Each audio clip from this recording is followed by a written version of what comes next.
విశాఖ పశ్చిమ నియోజకవర్గం వైసీపీ రాజకీయం ఆ పార్టీ వారికి అంతుపట్టడం లేదట.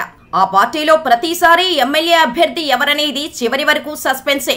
ఎన్నికల ముందు ఒకరు, ఎన్నికల తర్వాత మరొకరు, ఎన్నికలకు 2 ఏళ్ల ముందు ఇంకొకరు నియోజకవర్గ ఇన్ఛార్జీలుగా, ఎమ్మెల్యే అభ్యర్థులుగా తెర మీదకు వస్తారు.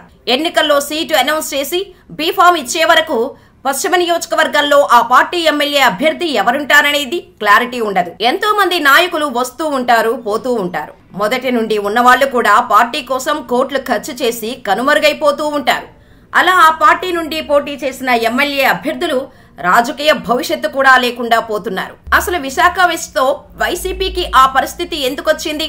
విశాఖ పశ్చిమ నియోజకవర్గం వైసీపీ నాయకులపై పగబట్టిందన్న అభిప్రాయం ఉంది. 15 ఏళ్లుగా గెలుపు కోసం ఎదురు చూస్తున్న ఆ పార్టీకి అక్కడ విజయం అందరి ద్రాక్షగానే మిగిలిపోతోంది. 2014 ఎన్నికల నుంచి నేటి వరకు విశాఖ పశ్చిమ నియోజకవర్గం వైసీపీకి పీడకలలాగానే మిగిలింది. అంతేకాదు, వైసీపీ ఆవిర్భావం నుండి విశాఖపట్నం నియోజకవర్గంలో పోటీ చేసిన ఏ అభ్యర్థి కూడా భవిష్యత్తు రాజకీయాల్లో కనిపించకుండా కనుమరుగైపోతున్నారు.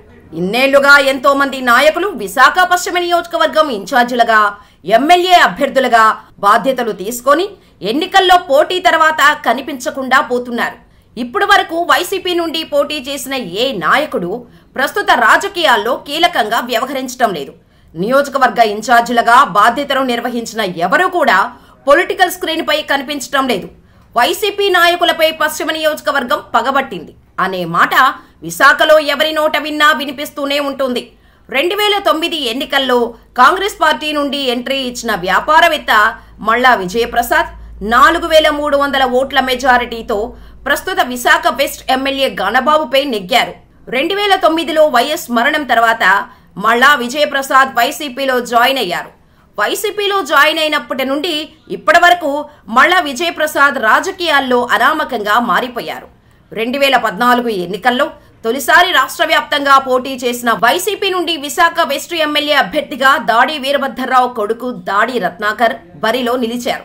ఆ ఎన్నికల్లో ప్రస్తుత టీడీపీ ఎమ్మెల్యే గణబాబు చేతిలో రత్నాకర్ ఓటమి పాలయ్యారు. ఆ తర్వాత దాడి రత్నాకర్ విశాఖ పశ్చిమ నియోజకవర్గం వైపు కన్నెత్తి చూడలేదు.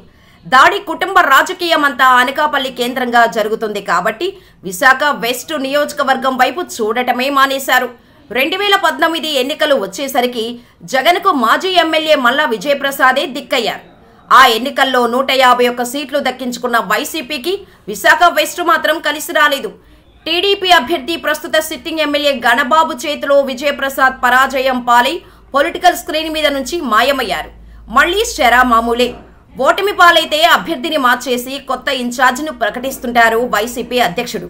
2024 ఎన్నికలు వచ్చేసరికి విశాఖ వెస్ట్ నియోజకవర్గ వైసీపీ ఎమ్మెల్యే అభ్యర్థిగా ఆడారి ఆనంద్ కుమారుడు ప్రకటించారు.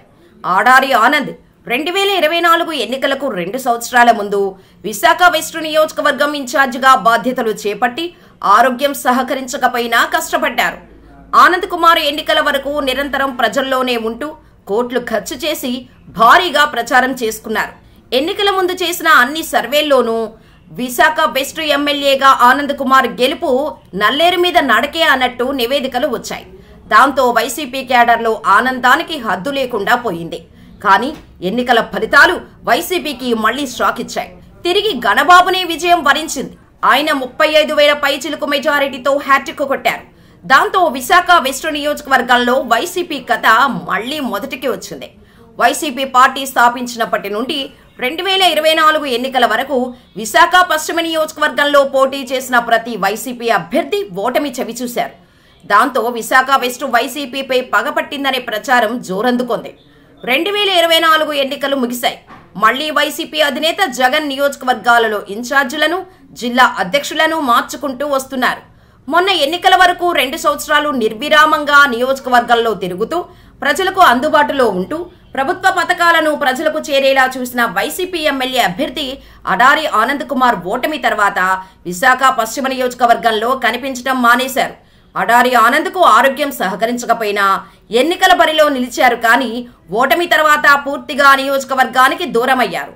వాస్తవానికి టీడీపీ అధికారంలోకి వస్తే ఒకవేళ గెలిచినప్పటికీ ఆనంద్ పార్టీ మారేవారన్న ప్రచారం అప్పట్లో జోరుగా సాగింది. ఇప్పుడు ఆయన సైడ్ అయిపోవడంతో వైసీపీ అధినేత జగన్ విశాఖ పశ్చిమ నియోజకవర్గం కొత్త ఇన్ఛార్జిగా మళ్లీ విజయప్రసాద్ను నియమించారు. వెస్ట్ నియోజకవర్గ ఇన్ఛార్జిగా మళ్ళా విజయప్రసాద్ 2029 ఎన్నికల్లో పోటీ చేస్తారో లేదా ఎన్నికల ముందు కొత్త అభ్యర్థి వస్తారో అని వైసీపీ వర్గాలే అనుమానం వ్యక్తం చేస్తున్నాయి. వైసీపీ ఆవిర్భావం నుండి నేటి వరకు బరిలో ఎవరు నిలిచినా గణబాబును ఓడించలేకపోతున్నారు. రానున్న రోజుల్లో గణబాబును ధీటుగా ఎదుర్కోవాలంటే బలమైన నాయకుడు నియోజకవర్గ ఇన్ఛార్జిగా ఉండాల్సిన అవసరం ఉందని వైసీపీ శ్రేణులు అంటున్నాయి. మరి వైసీపీలో విజయప్రసాద్ అదృష్టం ఎలా ఉంటుందో చూడాలి.